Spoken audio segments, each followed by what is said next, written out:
안녕하세요. 경찰행정학과 김나은입니다. 오늘은 의미적 기억과 일화적 기억을 이용한 거짓말 탐지 방법에 대해서 알아보도록 하겠습니다. 먼저 의미적 기억이란 일반적인 지식에 대한 기억을 의미합니다.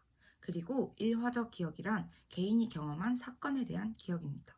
단순한 사실 정보를 저장하는 의미 기억과는 다르게 일화 기억은 자신의 경험과 관련된 것이기 때문에 시간관적인 맥락이 함께 존재합니다.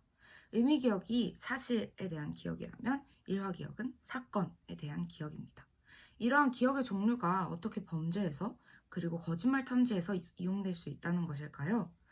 범죄와 관련된 증거가 불충분한 상황에서는 범죄를 저지른 피의자가 수사 과정에서 거짓말을 할 가능성이 높습니다. 이러한 경우에 사용할 수 있는 가장 대표적인 수사 방법은 거짓말 탐지 검사입니다. 거짓말 탐지 검사는 현재 주로 두 가지 질문 방법을 사용하는데요. 첫 번째는 비교 질문 검사로 국내에서 실시되는 거짓말 탐지의 대부분이 이 방법으로 실시됩니다.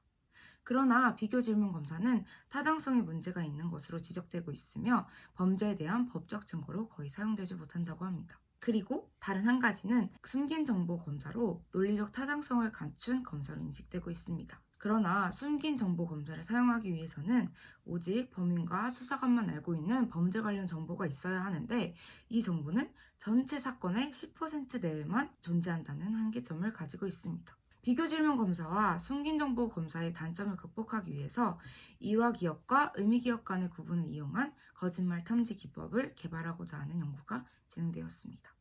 범죄를 저지른 피해자는 범죄와 관련된 구체적인 기억인 일화 기억을 형성하고 있을 것입니다. 반면에 무고한 피해자는 매스컴이나 경찰의 조사 과정에서 알게 된 범죄 관련 의미 기억을 형성하고 있을 것입니다.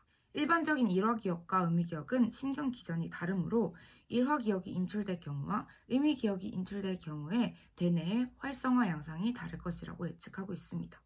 이러한 차이는 기능적 자기경명 영상 장치나 뇌파를 통하여 측정 가능합니다. 그 결과 유죄 집단이 무죄 집단보다 범죄 사실과 일치하는 정보가 제시되었을 때 더 넓은 대뇌 영역에서 활성화가 발견되었습니다. 즉, 대뇌 활성화 패턴을 이용하여 거짓말 탐지가 가능하다는 것을 보여준 것인데요. 이 연구에서는 범인의 기억과 범인이 아닌 사람의 기억의 인출이 어떻게 다른지를 밝혔으며 범죄 심리학적인 측면에서 활용 가능하다고 볼 수 있습니다. 또한 본 연구 결과를 실제 수사 장면에 활용할 수 있을 것이라 기대되는데 범죄와 관련된 구체적인 정보가 노출되었을 때 fMRI를 이용하여 범죄 관련 정보가 일화 기억에서 인출되는지 의미 기억에서 인출되는지를 평가한다면 좀 더 신뢰성 있게 범인을 판별할 수 있을 것입니다. 이상으로 영상을 마치도록 하겠습니다. 감사합니다.